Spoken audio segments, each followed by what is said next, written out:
In this tutorial, we're going to go over a few tips on how to shoot interviews. Now, there's lots of things to do, like call ahead of time, have good questions already planned, and lots of things like that. But we're only going to have time to go over a few things. First, we'll set up the camera. Look around the room and check for any windows. You never want to shoot an interview in front of an open window, especially on a bright sunny day. They'll end up being a silhouette. And it will feel like they're in the witness protection program because the camera adjusts for the brightest light.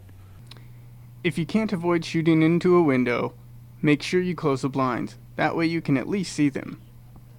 Most of the time you can just switch sides. Now we'll want to frame up our shot. Make sure that the camera is about eye level with your interview. Use the rule of thirds and get in fairly close. The rule of thumb is to frame up the shot so that the bottom of the screen is at about mid-chest. Pay attention to your background, not just to avoid windows and bright lights.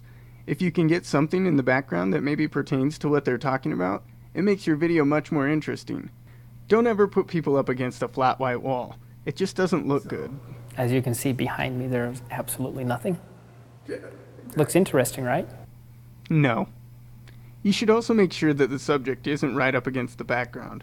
This adds depth, helps with lighting, and if they're right up against the background, it can feel like they're trapped. Don't forget to mic them up, and also double check to make sure that the mic is in fact working. Never ever do an interview without a mic. To help make sure that they aren't looking directly at the camera, I sit down next to the camera and let them know that we're just going to have a conversation and they should be looking at me. If you as an interviewer make it more of a conversation, this shouldn't be much of a problem. However, if you stand behind the camera the whole time, it will make it very hard for them to feel comfortable and not look at the camera. At the bottom of the screen, we're probably going to put a graphic with their name and title. That graphic is called a lower third. You can just ask them to say their name and spell it, as well as say their title. M-A-L-L-A-R-D. And what would your title be? Hang glider? Hang glider pilot.